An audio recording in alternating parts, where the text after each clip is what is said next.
મિત્રો, સ્પેનની અંદર રેસ્ટોરન્ટનો બહુ મોટો માલિક, એવડો મોટો માલિક કે જેની રેસ્ટોરન્ટો 58 થી 60 હાલતી હતી.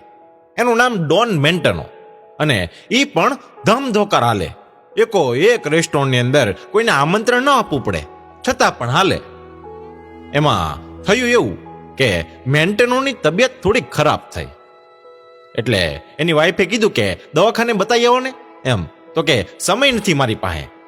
થોડીક વધારે તબિયત ખરાબ થઈ અને પછી ડોન મેન્ટેનો દવાખાને જાય છે અને હોસ્પિટલે જાય છે ત્યારે ડોક્ટર એના કાનમાં કહે છે કે તમારી પાસે 3 મહિનાનો સમય છે. ડોન મેન્ટેનો વિચારે ચડી ગયો કે ઓહો હો, સમય ઓછો છે એનું મને દુઃખ નથી, પણ આ જેટલી મારી જાહો જલાલી છે એ આપું કોને? કારણ કે વારસદાર કોઈ નહીં.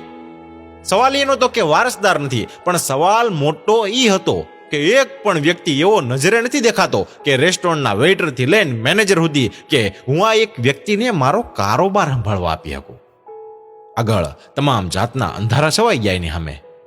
જીવન આખું એને તન તોડ મહેનત કરી અને ડોન મેન્ટનોએ કામ કર્યું અને એમાં 90 દિવસનો ડોક્ટરે સમય આપ્યો અને 90 દિવસની અંદર એને વ્યવસ્થા કરી કે હવે શું કરવું.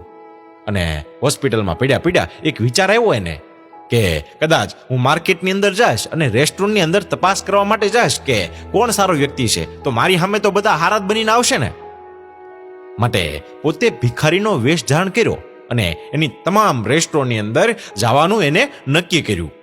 પહેલી રેસ્ટોરન્ટ લીધી એને અને એકદમ આમ ભિખારી જેવો વેશ, સ્પેનનો હોટલનો માલિક હો પાછો ઈ. અને પહેલી જ રેસ્ટોરન્ટને જઈને ઊભો રહ્યો અને વોચમેને જોયું અને કીધું એય જાવ દે હાલી કે હાલ, પણ થોડુંક જમવું છે. જાવા દે હાલ ઉપાડ, પણ થોડુંક જમવું છે, જાવા દે ને. આમ કાઢી મૂક્યો એને. બીજી રેસ્ટોરન્ટે ગયો અને આવો જ આવકારો મળ્યો એને. ત્રીજી રેસ્ટોરન્ટે ગયો અને મેનેજરને બોલાવ્યો અને મેનેજરે પણ આવું જ કીધું. પછી તો એ માણસ થાકી ગયો. ત્યારે એને નક્કી કર્યું કે આ બધી મારી રેસ્ટોરન્ટે હું જાઉં છું, કદાચ મારી પદ્ધતિ ખોટી પડતી હોય, તો એને વિચાર કર્યો કે પદ્ધતિ નવી અપનાવું. અને એનો ખાસ માણસ કહેવાય ને કે રાઈટ હેન્ડ કહેવાય એનો. અને મેન્ટોનના બધા જ કામ કરતો. એનું નામ હતું રસાલો. અને એ પાછી એમની ખાસ ચાલતી રેસ્ટોરન્ટ ઉપર જઈ અને એ રસાલાને બોલાવ્યો અને ભિખારી જેવો વેશ અને નવી પદ્ધતિથી વાત કરી અને બોલાવીને કીધું કે તમારા શેઠ છે ને, જે શેઠ ડોન મેન્ટનો, એનો હું નાનપણનો મિત્ર છું. મારી પરિસ્થિતિ ખરાબ છે જેથી કરીને હું પાયમાલ થઈ ગયો છું. મારે બીજું કોઈ વિશેષ તમારી પાસેથી અપેક્ષા નથી આ ઓળખાણ દેવાની. એ જ કારણ કે મારે ખાલી થોડુંક જમવું છે. એટલે રસાલોએ શું કીધું ખબર? કે મારા શેઠના તમે મિત્ર હતા હે? કે હા. તમે પાયમાલ થઈ ગયા? તો કે હા, મારો શેઠ થઈ જવાનો જાવી કે. હે આ કે કેમ? એ કે જ્યાં હોય ત્યાં દે જ કરે ચારેય બાજુ. અને કે અત્યારે તો એ હોસ્પિટલમાં પડ્યો છે. ડોક્ટરે તો 3 મહિનાનું કીધું છે, પછી ફેલ થઈ જવાનો.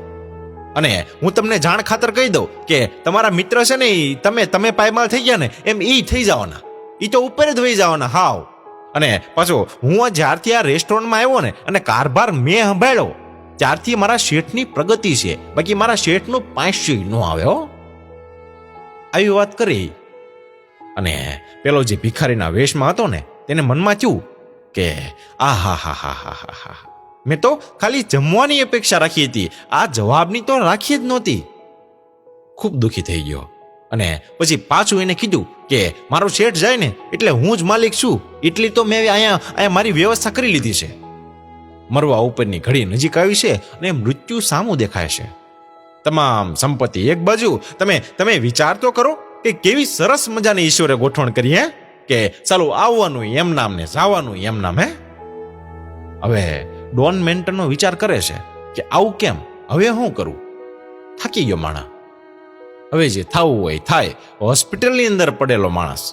પછી વિચાર કર્યો કે એક નાની અમથી હોટલ છે અમારી શેવાડાની, લોનાવાલા જેવું એક હિલ સ્ટેશન હતું સ્પેનની અંદર, હું ત્યાં જઈ આવું. વિચાર આવ્યો એટલે ફરી પાછો એ જ વેશની અંદર ગયો અને વોચમેનને કીધું કે મારે ખાવું છે. અને જોજો મજાની વાત હવે ચાલુ થાય છે. સાહેબ, હું તો વોચમેન છું, મારી ઓથોરિટીમાં ન આવે કે હું તમને ન કહી શકું કે તમે રેસ્ટોરન્ટની અંદર આવો. તમે ભિક્ષુક છો. પણ તમે ઉભા રહ્યો, હું મેનેજરને બોલાવું. મેનેજરને બોલાવે છે એ અંદરથી. એ કે સાહેબ જમવું છે, 2-3 દિવસથી હું ભૂખ્યો છું.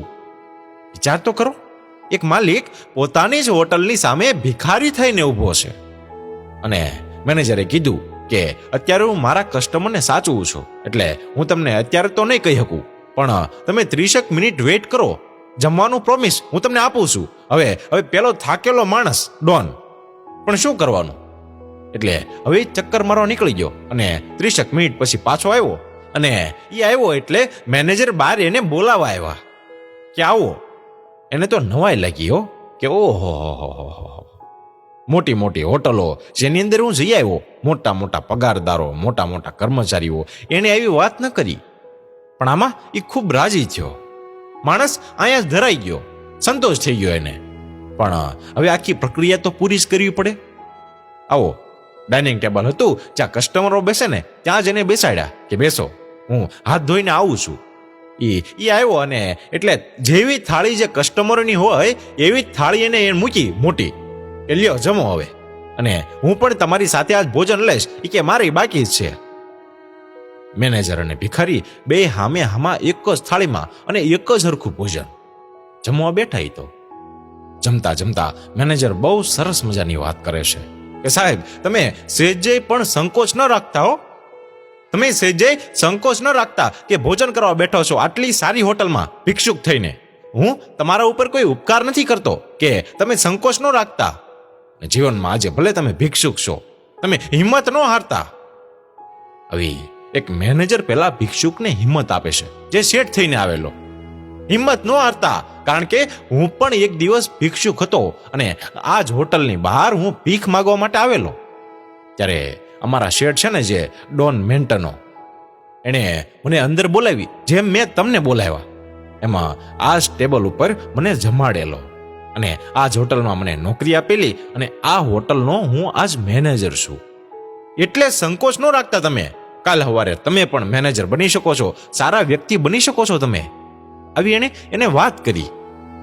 ઓલો માણસ હલી ગયો કે ઓહો, આ હજી એને યાદ છે જે કામ મેં તેદી કર્યું હતું. અને એ ખુશ થઈ ગયો. ઘરે ગયો અને તમામ હોટલો વાળાને ફોન કરી દીધા કે મારી જેટલી પણ હોટલો છે તેમાં તમામ કર્મચારીઓને સરસ મજાનો હોલ રાખી અને ભેગા કર્યા અને બધા ભેગા થયા. અને ત્યાં પેલો શેઠ થઈને ન ગયો ને ભિખારીના વેશમાં જ ગયો. અને ત્યાં એણે પોતાના કપડાં ઉતાર્યા અને કીધું કે હું આ માણસ છું.